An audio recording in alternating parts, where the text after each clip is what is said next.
Welcome everyone to today's episode. It's Carlos from True Progress Labs and Mitch from TheHabitDev. And today we are going to talk about adversity and mental models to push through when things get hard, how to stay consistent in tough times.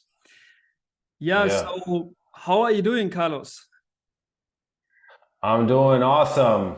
Saturday, beautiful, gloomy day. Awesome. Can't complain. Awesome. So I'm going to start with the first question. Carlos, how does adversity play a part in developing our self-confidence? What are your thoughts about that? Yes, awesome question, Mitch. So adversity, adversity is many people define it in different ways, right? Adversity is struggle, it's friction, it's stress, anxiety, fear. All that is struggle. And when you struggle and when you create this friction in your life, you create on the other side, there's a quote from Seneca. Seneca, as you may know, is a Stoic philosopher. He says, the man who has struggled constantly against his own ills, I'm just going to read it. The man who has struggled constantly against his own ills becomes hardened by suffering, and no misfortune makes him yield. Indeed, if he falls, he still fights on his knees. So misfortune, struggle has a way of hardening you, because what's the opposite of struggle? It's when you don't have challenge in your life. You can talk about this, obviously. When I don't have challenge in my life, comfort zone. comfort zone, right? Yeah. When you're comfortable, it feels good, right? But then as time goes by, you start to feel bored. You start to feel a little jealous. You start to feel bitter about it. You're not happy for other people. You start to feel a little miserable because you see that people are advancing, they're succeeding, and you ask yourself, why am I not succeeding? Well, because you need to challenge yourself. All these feelings of gratitude, of inner peace, it comes from struggle. It comes from when you challenge yourself. After you finish the challenge, you're done with it. You look back and you actually feel proud of yourself. You feel more at peace with yourself. And why is that? It's because you've developed a new self-perception. You've pushed past your limits, and when you push past your limits, you create a new possibility of what's possible. And so you have this new self-perception. You have this new self-perception that turns into a new level of confidence for yourself, because you understand through evidence, through proof, not through some positive affirmations that are based on just words, but actual proof and evidence that you've tested yourself. Either you succeeded or you failed, but you came out on the other side and you're still standing, right? And so that's confidence. That's why adversity is so important. Absolutely. What do you think about that? Yeah, well, I think if you go through struggle, and you do this again and again and again, and you push past your comfort zone, you create a new baseline, right? One example would be, like, I have had a lot of no-show calls. People just didn't show up, right? And in the beginning, I was like very sad about it, and yeah, but now it's just normal, like if somebody doesn't show up, I just move on with my work. I don't see it as something bad. I see it as something good, because that person didn't value my time enough, and now I have some time to work on other stuff. And I mean, it's the same with like the growth, on the channels we have, for example. It's also hard to put in the work every day in, day out, and see little progress, but you can definitely learn how to disconnect a little from that, you know, like to put in the work, even though you don't see that the progress you want to see. Like there are a few, and I mean, that's, those struggles are also struggles. It really depends from the person. We all go through different struggles, and if we do it again and again and again and again, and we move out of our comfort zone, we get more, also the thing we talked about last episode, we get more resilient, you know, like we Yes. just raise the bar, we just get to new standards. And that's what I, Yeah. that's why it's so important to, as you said, like to push past your limits and to leave your comfort zone, you know, like Yeah. it's only Yeah. in those moments where you really grow, you know, with the setbacks, the Yes. struggles. That's where you actually grow. Yeah. Yeah. That's a really good point you make, Mitch. And I think, you talked about, oh, the days that you're not growing, what do you do? It can be those hard days when you see no progress. And for that, I think it's really important to understand your why, to have a why, David Goggins, he talks about, oh, people are waiting to have a reason, to have a why to start something, and he's all about, you don't necessarily need to have a why. You find your why during the action, But if you want to stay resilient and stay on the path for the long term and not give up and be resilient and persevere, you need to understand that whatever journey you're on, you're in this journey for the long term. This is not short term. And so when you change your perspective and you understand why you're doing this, that you're doing this for specific reasons, you're not going anywhere. You can be punched in the face 1,000 times. You're going to keep getting up and keep moving forward because you know exactly that you need to be here, and that you need to be doing this, and that you need to keep going. And understanding that you're learning. You're not just hitting a wall and not doing anything, but you're learning.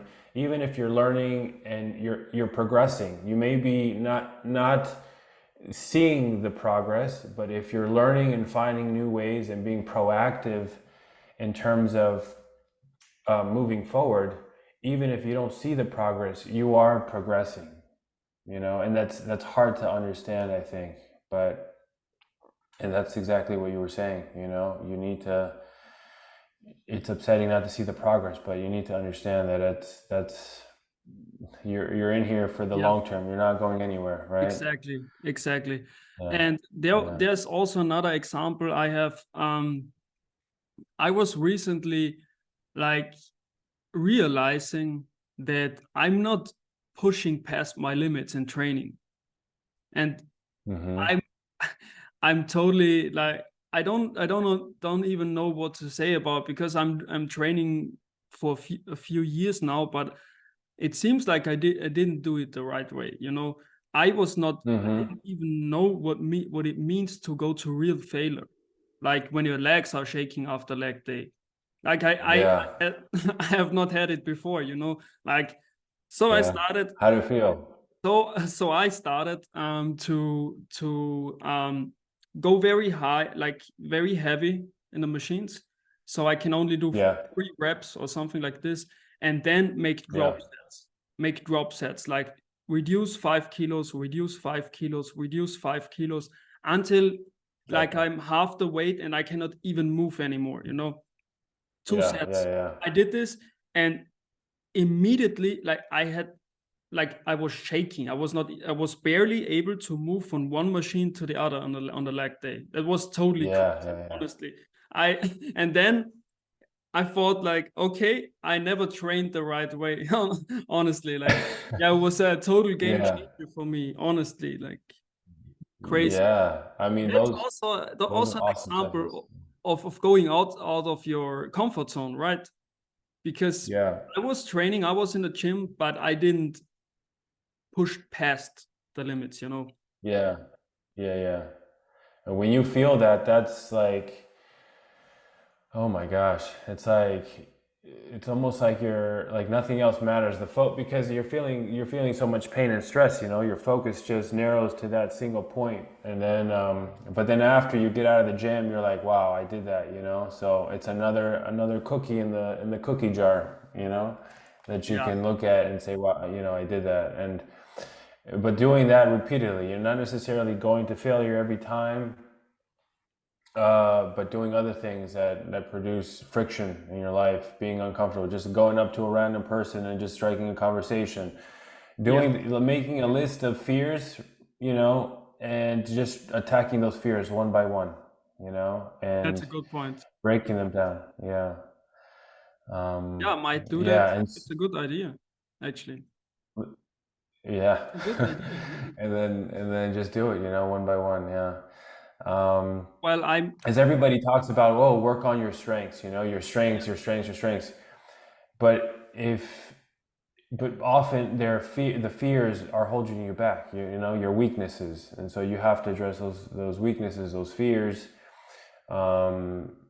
And because that ultimately is what makes you grow, working on your strengths all the time, that doesn't necessarily produce friction, because this is what you're good at, you feel good and gives you positive emotions. But if you really want to work on yourself, work on things you're not good at, things that frustrate you, things that make you scared, so yeah. So and we've already been touching upon this, sort of the mental strategies we can use to push through these hard times, right? So when you were doing your workout and you were going to failure and you decided to do what you did, how did you get through that session? What did you tell yourself, or what strategies sort of did you use, or what kind of things do you tell yourself? So you already said a word before, and it was focus. Before it was more like, okay, you go in there and you work your plan, you work your workout plan, like you execute on the plan. But now my mindset changed a little. So my goal now is I track my progress, of course, but I'm not limiting myself before. So I'm not telling myself, okay, you do 12 reps at this weight. No, now it's you're gonna go in there and destroy your fucking chest. That's it. Like that's the plan. That's what I'm doing, and I'm not gonna stop until I reach failure. That's it.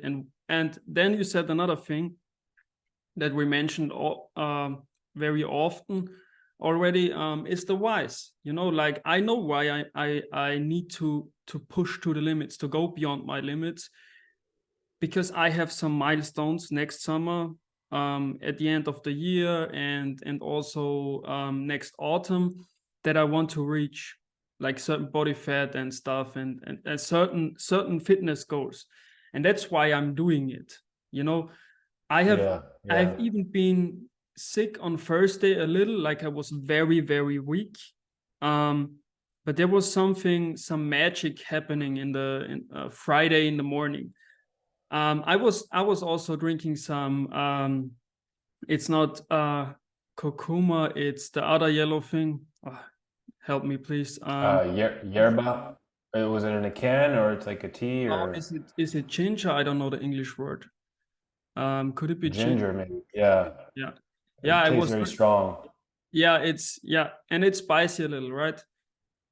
Yeah, ginger. Yeah. Yeah, yeah. I was drinking some shots that also helped a little, but honestly, 2 years ago, I wouldn't have gone to the gym. I wouldn't have like pushed through the day. I would just have accepted that I'm sick, but I pushed through. I did all my habits. I went to the gym, and today I'm fine. Like Yeah, it's also something like I'm pretty proud of, that I pushed through the day, and that, yeah, I did my workout yeah, yesterday. And it's yeah. all about the whys. But how are you, like, what is your strategy? Like what's your strategy when you really have a bad day when you are really tired, like what's the strategy? How do you Yeah. push through? Yeah. Well, a couple of things. You were just talking about, you didn't say the word, but it's basically what it is momentum Yeah. and habits, right? In the very beginning, when you want to do something hard, you have to break it down. Like wake up early in the morning at 4 a.m. or something. What I do is I just start doing it. I'm more about. There's an expression in English you say cold turkey, where you just do it instead of breaking it down. You just do it. Like somebody who stops smoking, they don't gradually stop smoking. I would just stop smoking.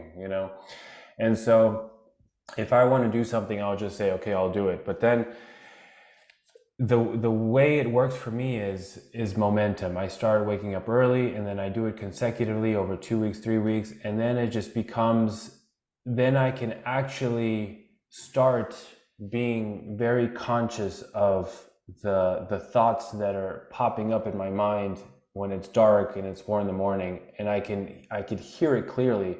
And so when you're able to be more conscious about your thoughts in your mind, you can actually dialogue with them. And something that you do, you didn't say it, but this is essentially, it's called third person self-talk. When you're talking to yourself in the third person, not in the first person. The first person would be I, third person is like you, Carlos, you talking to yourself, you, Mitch.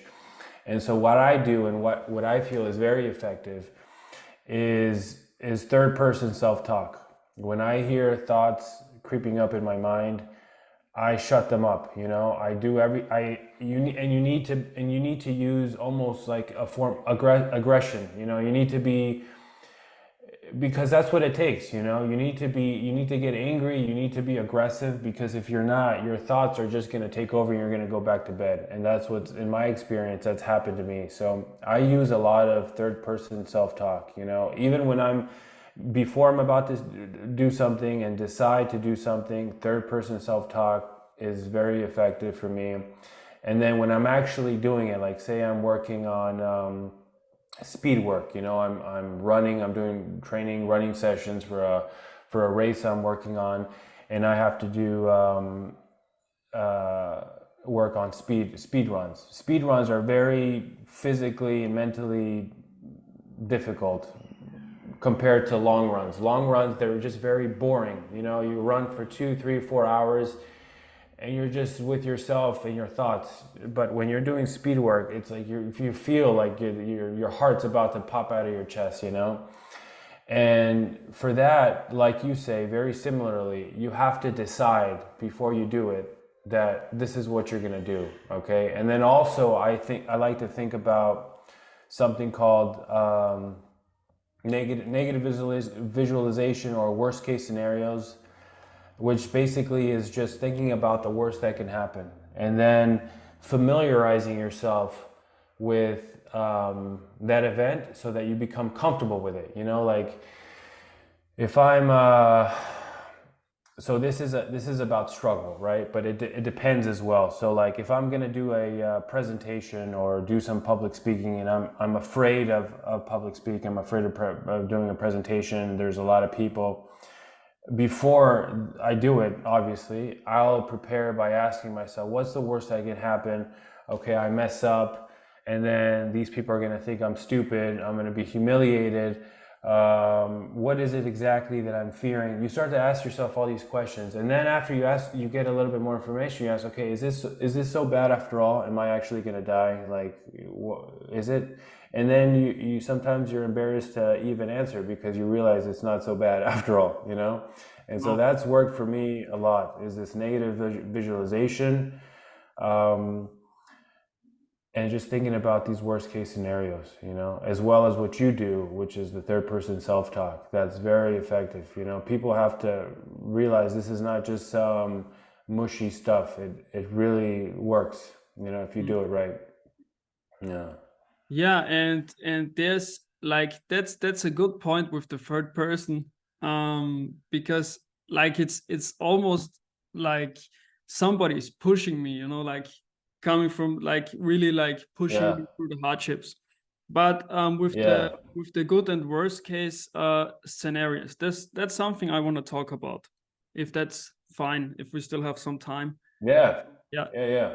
Yeah. What I basically do is, for myself, I started doing it for myself, but also for the habit devs. Other habit devs in the team. So what we do is we after like crafting the goals and stuff and the vision, and we are really getting to work, like the daily sketches, the daily tasks, daily habits. We define for everyone, what's the best case time. So how much time do you want to spend to work on yourself each day? Let's say it's 3 hours, for example. And then the second step is to think about what's the worst case. Like how much time are you willing to spend on the worst days? Let it be 20 minutes. I don't know how much it is, or maybe it's an hour. Yeah. But we Yeah. give each habit a weight.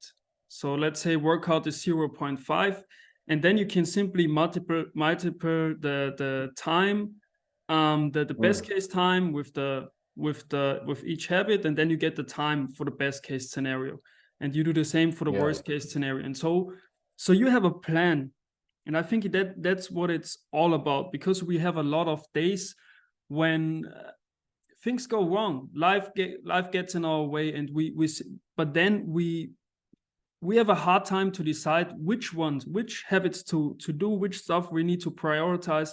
And this formula simply takes the decision from you. You just go for the worst case scenario, but you don't let any work on the table. Nothing is left on the table. Yeah. You progress in Yeah. all areas, even if it's, I don't know, like instead of a 1 hour workout, it may be 20 minutes, but that's also fine. We both know that in the end, it's about the consistency, and that you give the muscle the signal, to grow. Same with reading. I've had sessions with 5 minutes where I got more information as in a session for 1 hour, like 1 hour reading session. Yeah. Yeah. And that works pretty well for almost all Yeah. of the people I'm working with. Yeah. And I've been a sucker for this, because in the past I've where I have to do 10 things in one day, and if it doesn't come out perfectly and not according to plan, it's frustrating. And it's, for me, I already call it, I consider it a bad day. But that's a very negative way of going through your day, because life happens, things happen, and you need to be flexible. You need to adapt to changing circumstances.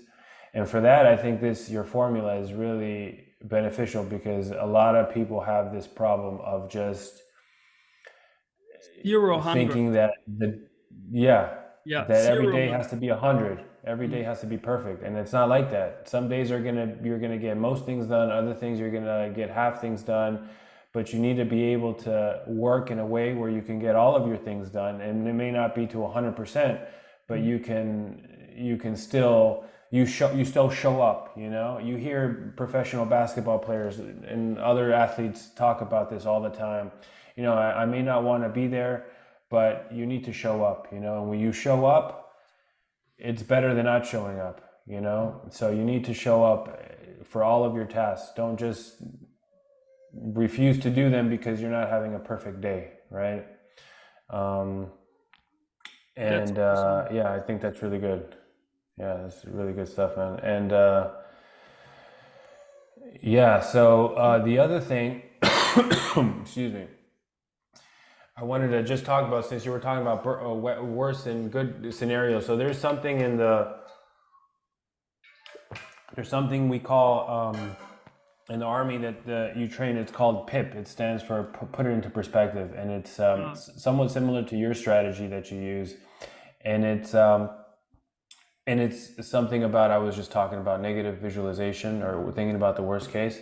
It's not, when you're about to engage in something that requires your full focus, and it may entail some stress or fear, anxiety. It's thinking about the worst case scenario, and then after you think about the worst case scenario, you think about the best case scenario. and you write down all the best case scenarios, all the beautiful 100% things that can happen. And then from there you go and you talk about the most likely scenario. And the reason why it's in that order, worst to best to most likely, is because it's meant to stop your catastrophizing, your negative thinking, because we have this negativity bias, right? Where the mind tends to focus first on the negative things that can happen instead of focusing on the positive things, it's Is this just a the kind mind. of defense mechanism? Yes, it could be like a defense mechanism. It's just the bias. It's kind of like the confirmation bias you've probably heard about, except confirmation bias is the tendency in the mind to focus on things that confirm our way of thinking, and we push away information that goes against our way of thinking. So this is the same thing, except it's we focus on the negative and we push away the positive. It's just the first automatic tendency that we tend to do. And so by focusing on going from worst to best, it helps us jolt the mind to get us out of that negative catastrophic way of thinking. And so then we can start planning and think about, okay, what is realistically going to happen here, and then we can actually make a plan. Because many times, like you're just talking about with habits and how we need to be flexible to changing circumstances because life happens, we need to have something like this strategy, because it helps us stop panicking, because we'll get in panic mode as soon as things don't go according to plan or something unexpected happens. And so this helps me calm down and start thinking about, okay, wait a minute, this is all not negative. This is okay. The worst that can happen, is it actually going to happen? What's the most likely outcome, So Yeah, and I mean, let's be honest, most of the times our worries and doubts and like the fear, the things we fear, or the events we fear, they don't happen, like most of the times, as you say. Yeah. And we think that they're going to happen, or we think that other people are looking or watching us, and you realize that they never cared about you in the first place. Definitely. Yeah. I have one last question. Are you using, because I'm also using kind of time boxing that's my kind of productivity hack, and how I do it is like I get those time boxes, like I get the minutes, right? If I'm doing the best and worst case scenarios for each habit, and that's kind of mini time boxes. Let's say I have a beast mode hour where I do a lot of operational stuff, and it's kind of little time boxes, and I'm really with the timer, like I'm trying to be as efficient in this beast mode hour as possible, so my question to you, what's your go-to productivity hack that you use? I want actually you to talk about this, but what I do is I flip back and forth. I'll have a recurring. It was in my schedule. I have a lot of recurring tasks that I have to do every day, and so I'll have a recurring task schedule, and then within each task, I have time slots of when they need to get done. And then I'll have a timer. Yeah, but how do you do it? Like, that's my question, because I want to challenge you until the next time. Like, so I will give you a challenge for the next session. So what's my trick? I recently reduced my time. Like I had 2 hours for the operational stuff, right? And I noticed that I need the second hour for moving the needle forward in the project itself, So I thought about how I can do it. And I saw that I wasted a lot of times between the tasks, like just thinking and doing things slowly.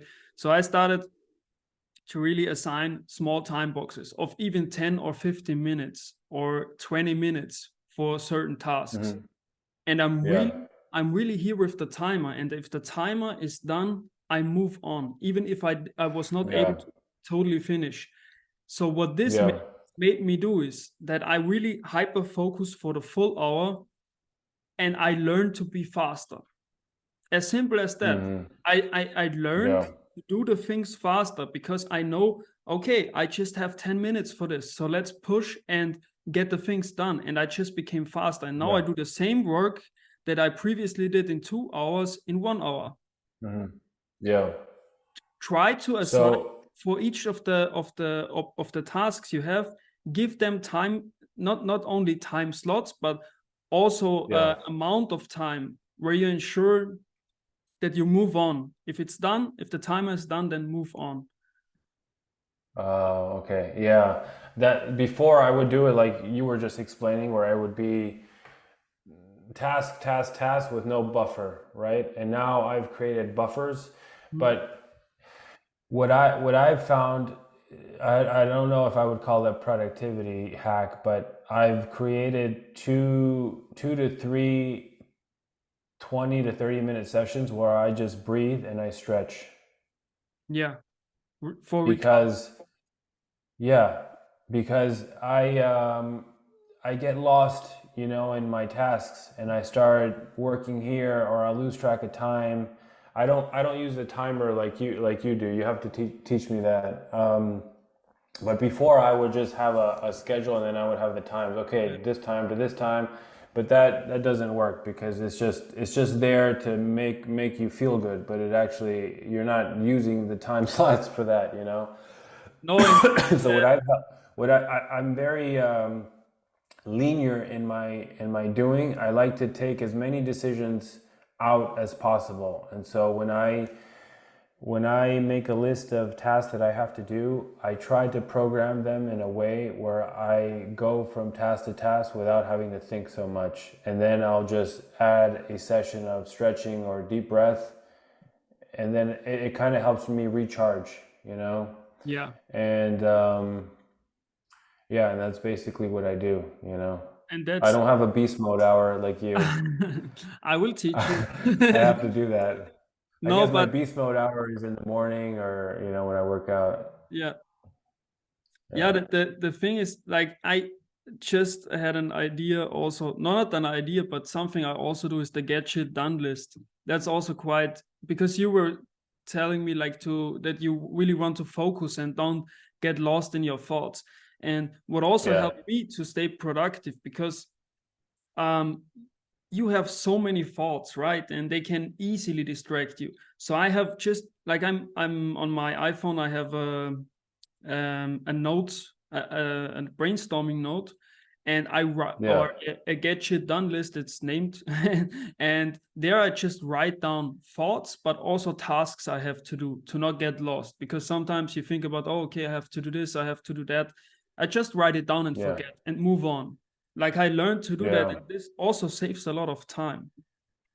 Yes, for sure. A lot of time, yeah. Yeah, that's a really good one. Yeah, and I have something similar. I call it captured note on my Notion. And when I think of something, I know it's a task, but I don't even think about creating it, turning it into a task. I'll just write it down, and then the next morning or at the end of the day, I'll look at all those random notes, and then if they're a task, I'll create a task. If not, I'll just delete it. I just have a lot of ideas that pop up, and you need to have a way to just capture it and just forget about it. So Yeah. um, there's one guy, I don't know if you know, what's this guy's name? He's from the Second Brain guy. Tiago Forte. Yeah, I read his book, and it's helped. I think it's helped me a lot in terms of, there are other books as well, but Tiago Forte, if you use Notion, or Evernote or whatever, it helps to capture and organize your tasks, your ideas, your projects. And that's really important too. We're talking about mental strategies, right? And we think of mental strategies as okay, how can I regulate my thoughts and my emotions, so that I can be in the perfect um, performance state to execute this task or execute this challenge. But a lot of it has to do with the other work. And what do I mean by the other work? I mean by being organized, Yeah. having a system, Yeah. okay? Because if you don't have a system to organize your life, we have this, sometimes we have this negative perception of people who are always talking about productivity apps and productivity hacks, because we say, oh, these people, they're just looking for the next productivity app. But it's important to organize, to have a system, a productivity system in your life, because when you have control, as much control in your life as you can, knowing that the world around you is chaotic, it helps you calm your overwhelm, your Yes. mind. You have more clarity, right? You have more clarity in terms of, okay, what do I want to do in my life? What goals am I working on? What do I value? Are my relationships where I want them to be? You have more, you're more intentional in your life, Yeah. and so by being more intentional, more clarity you have, you're not overwhelmed, you can think clear, your emotions and your thoughts are not just going everywhere, and Yeah. that's just so important. I think we can talk about that in another session, the Definitely. whole thing about productivity. Yeah. Definitely. And I think you made some good points here. I mean, in the end, it reduces uncertainty, right? And you it reduces uncertainty and the anxiety, like what do I do next? And it also reduces the energy you need to make decisions all the time. Like, just think about it. If you're not planning at all, nothing, you're not planning anything, you have no goals, like, I would totally be lost. Like, honestly, like, I would be lost. I just had, if I would make all the decisions just as they come, would take way too much energy. But I would like to take this topic for another session, because I think that's a big topic we can hop in. Yeah, I think it's a very big topic that would help a lot of people. And and I think it requires actually sitting down with them, because people get very overwhelmed with, oh, I don't want to learn how to use this, or I don't want to learn how to use Evernote. It doesn't have to be complicated. You can use Word documents, you can use Evernote, Notion, Yes. whatever is simple for you. But I think it takes sitting down with people, explaining it to them, and helping them. But once they have that, it's almost like a master plan. It's a golden system that will help them with everything. Because Yeah. if you don't have that, you're gonna get easily overwhelmed. You're gonna quit left and right. You're gonna start this. You're gonna quit that. You're gonna start the other thing. You're gonna Yeah. quit that. Definitely. Yeah.